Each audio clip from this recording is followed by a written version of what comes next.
konzumerizmus je zaujatie spotrebou čo najnovšieho množstva tovarov a služieb. Ťažiskom konzumu je mať to najnovšie, kúpiť to najlepšie a dosiahnuť čo najviac. Zavrhuje sa staraný model v prospech najnovšieho, najelegantnejšieho a najlesklejšieho. Jednoducho byť trendy, alebo fancy, ako sa dnes povie. Byť moderný, sledovať dianie, módu, technické výdobytky a tak ďalej. Konzumerizmus presahuje ale rámec udržiavania zdravej ekonomiky, ktorá závisí od aktívnej výroby, obchodu a spotreby nového tovaru a vstupuje do sféry materializmu. Pretože konzumná mentalita môže viesť k chronickej nespokojnosti a chantivosti, kresťania by sa mali chrániť pred jej duchovným vplyvom.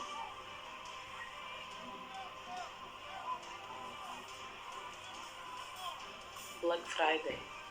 Nie 20%, nie 50%, nie 70%, ale 100%. Ľudská chamtivosť, závisť a sebectvo prispievajú k spotrebiteľskému šialenstvu a šialenému nakupovaniu.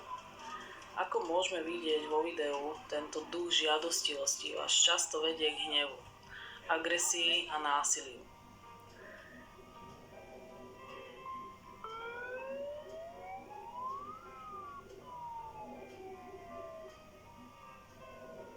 Lukáš 12:15 a pokračoval. Dajte pozor a vyvarujte sa akékoľvek chamtivosti po nápitku, lebo život človeka nezávisí od jeho majetku a hojnosti. Ako môžeme vidieť práve z videa, tento duch žiadostivosti vás často vedie k hnevu, agresii a násiliu.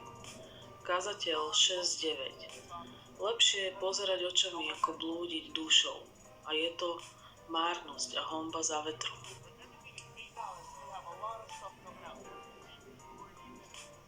Prečo márniť tento život materiálnymi vecami, ktoré ťa nikdy nemôžu naplniť? Prečo by vám mal chýbať život v márnostiach? Naozaj si myslíš, že ľudia, ktorí si to môžu dovoliť, sú šťastní? Uvedomte si, že bez ohľadu na to, koľko toho vlastníte, zostanete počas života nespokojní, pretože aj keď dostanete to, čo chcete, stále budete túžiť po niečom väčšom. Budete večne nenásytní.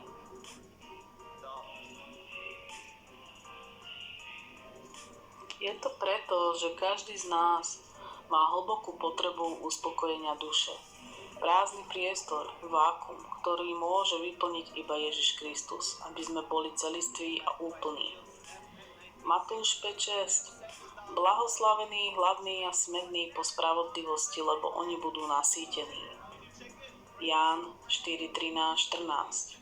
Ježiš jej povedal, každý, kto pije z tejto vody, bude opäť smedný.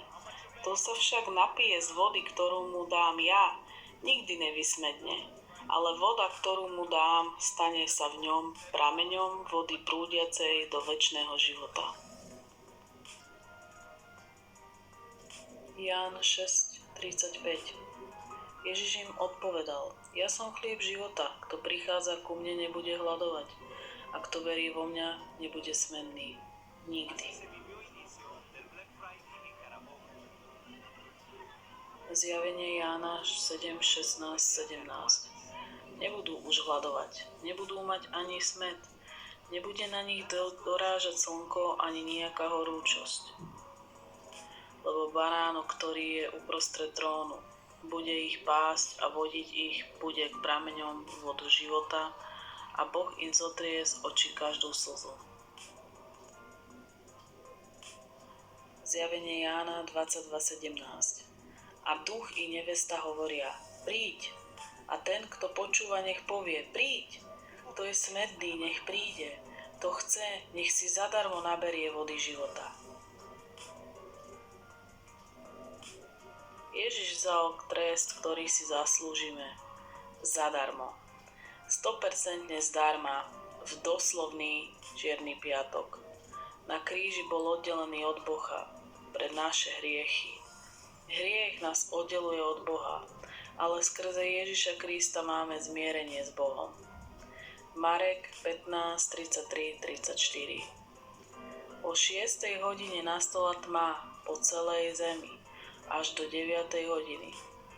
O 9. hodine Ježiš zvolal mocným hlasom: Eloj, Eloj, lema šabatáni, čo v preklade znamená: Bože môj, prečo si ma opustil?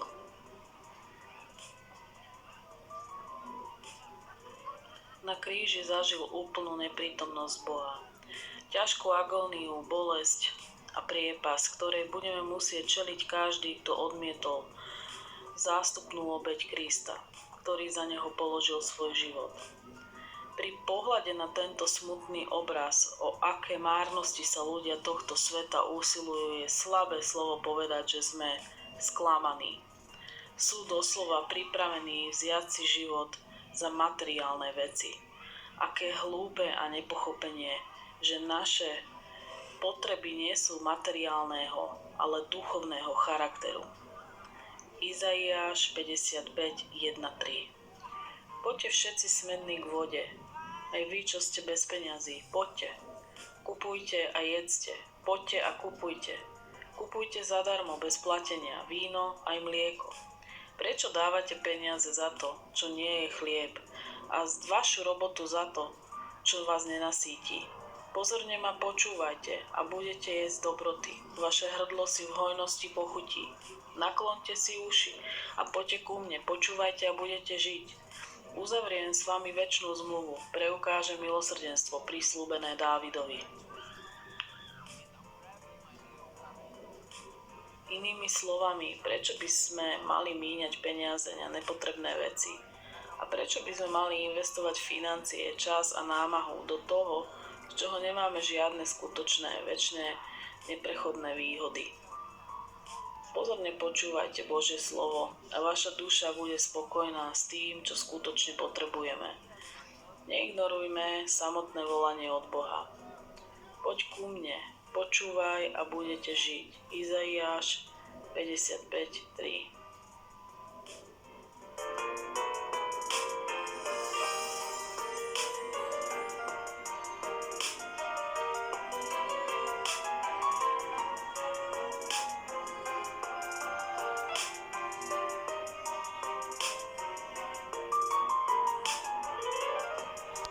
Čo hovorí Biblia o konzume, nadmernej spotrebe a túžbe? Túžba a žiadostivosť po zbytočnej materiálnej hojnosti. Žalmy 62:10. Ľudskí synovia sú ako dých, ľudia sú len klam. Na váhách sú všetci spolu ľahší ako dých. Žalmy 119:36. Nakloň moje srdce k tvojim rozhodnutiam, nie k zisku chtivosti. Príslovia 11:24. Jeden rozhadzuje a ešte mu pribúda, kým druhý šetrí viac ako treba a zakúša núdzu. Príslovia 11:28. Kto dôveruje vo svoje bohatstvo, sám padne, kým spravedliví budú pučať ako lístie.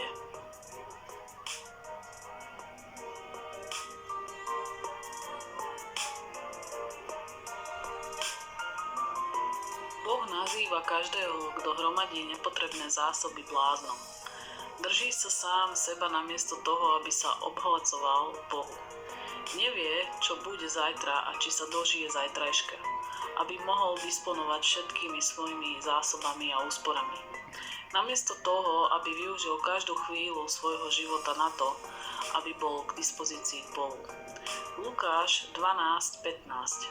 A pokračoval: Dajte pozor a vyvarujte sa akejkoľvek chamtivosti po nadbytku, lebo život človeka nezávisí od jeho majetku a hojnosti.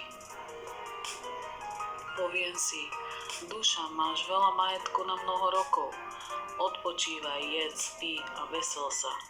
Ale Boh mu povedal: blázon, ešte tejto noci požiadajú o tvoj život. A komu ostane to, čo si nahromadil? Tak bude s každým, kto zhrňa poklady pre seba a nie je bohatý v Bohu.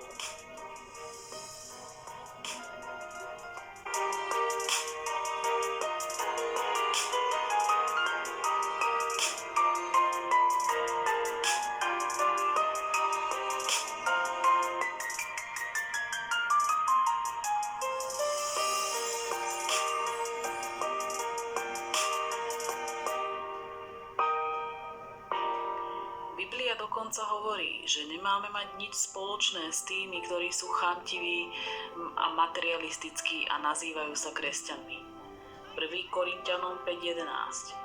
Ale teraz som vám napísal, aby ste sa nestýkali s takým, ktorý sa nazýva bratom, no pritom je smilník, lakomec, modloslužobník, rúhač, opilec alebo vydierač.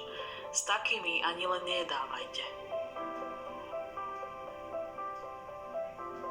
Ale zbožnosť, spokojná s tým, čo má, je veľkým ziskom. Pretože sme si na tento svet nič nepriniesli a určite si z neho nemôžeme nič zviať. Ak máme jedlo a oblečenie, uspokojme sa s tým. A tí, ktorí chcú zbohatnúť, upadajú do pokušenia a páse a do mnohých nerozumných a škodlivých žiadostí, ktoré utápajú ľudí v skaze. 1. Timotejovi 6:17-19. Bohatí v terajšom veku prikazuj, aby neboli namyslení a neskladali nádej v neisté bohatstvo, ale v Boha, ktorý nás štedro zabezpečuje všetkým, čo potrebujeme. Prikazuj im, aby konali dobro, aby boli bohatí na dobré skutky, boli štedrí a vedeli sa rozdeliť s inými. Tak si budú zhromažďovať poklad ako dobrý základ do budúcnosti, aby uchopili skutočný život. Hebrejom 13.5. Vaše správanie nech neovláda láska k peniazom. Buďte spokojní s tým, čo máte. Veď Boh povedal, nezanechám ťa, ani ťa neopustím.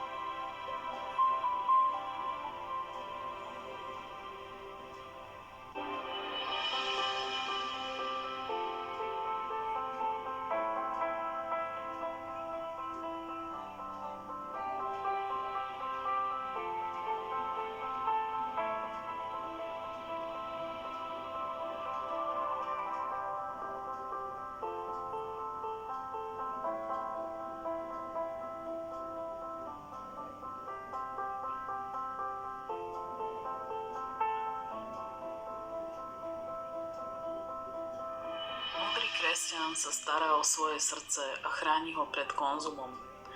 Božím zámerom pre náš život nie je to, aby sme sa snažili vlastniť a zbierať čo najviac predmetov, ktoré v skutočnosti vôbec nepotrebujeme, ale neustále hľadať Božie kráľovstvo a jeho spravodlivosť.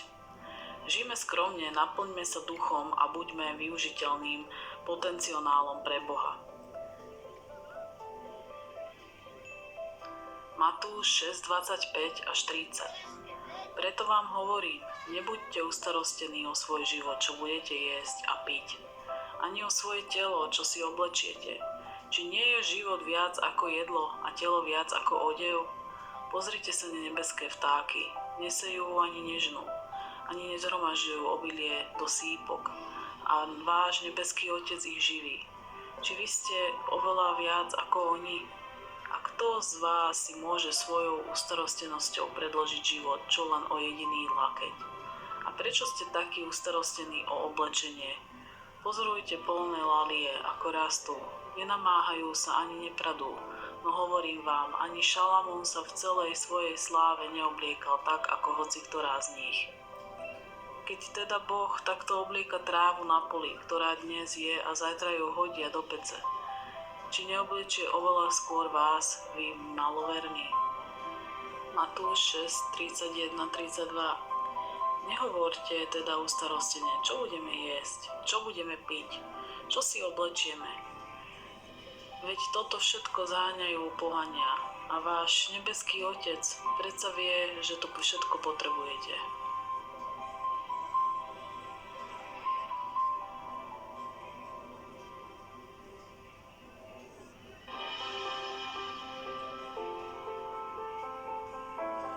Ježiš sa nás pýta, prečo sme znepokojení, zaťažení, zaneprázdnení, zameraní na pozemské a prechodné hodnoty, keď v ňom máme všetko, čo potrebujeme pre tento život. Keď nám sľubuje, že nám nikdy nebude chýbať, ale mať dosť, ba až priveľa toho, čo skutočne potrebujeme, a to nie je pominuteľného, ale večného charakteru. Nie je to pre krátkodobé fyzické uspokojenie, ale pre hlboké uspokojenie duše. Je to život v hojnosti oproti životu márnosti v materializme. Konzumerizmus patrí do kategórie žiadostivosti očí.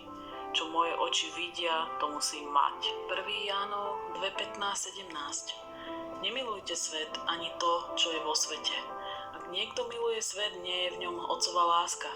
Veď nič z toho, čo je vo svete, žiadostivosť tela, žiadostivosť očí a vystatovanie sa blahobytom, nie je z Otca, ale zo sveta. A svet sa pomíňa aj so svojou žiadostivosťou. Kto však plní Božiu vôľu, zostáva na veky.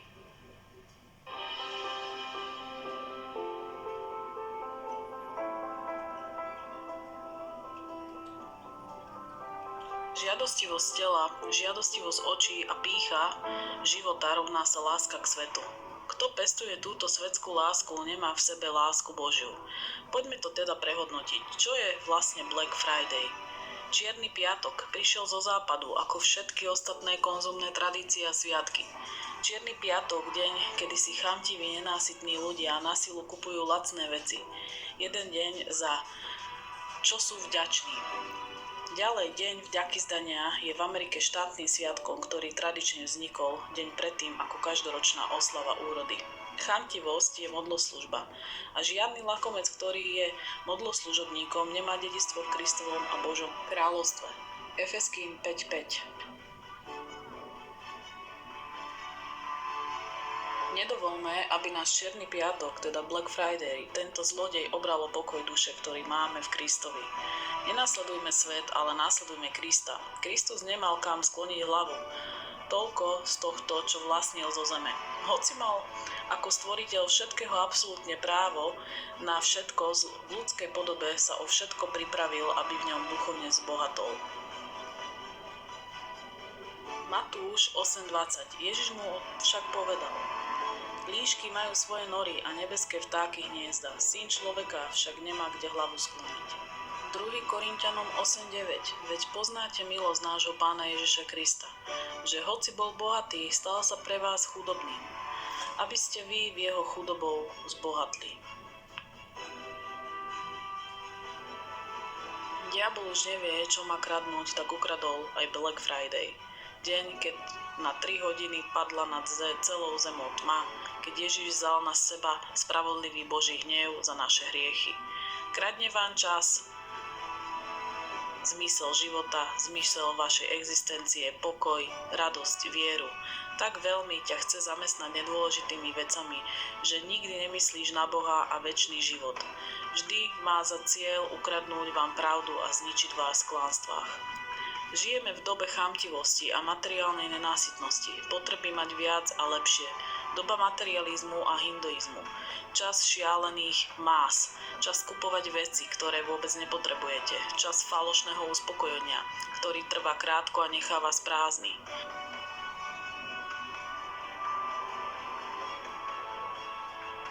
Ťažko zarobíte peniaze, aby ste ich utratili čo najviac. Aký satánsky trik. Keby ste len vedeli, čo skutočne potrebujete, keby ste to vedeli, požiadali by ste o vodu, ktorá vás nikdy nevovolá smäd. Hľadali by ste Krista a mali by ste predbytok. Naše potreby nie sú materiálnej, ale duchovnej povahy. Našou potrebou je Ježiš Kristus.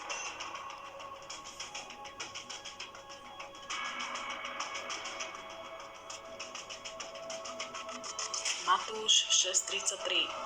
Hľadajte však najprv Božie kráľovstvo a jeho spravodlivosť a toto všetko sa vám pridá.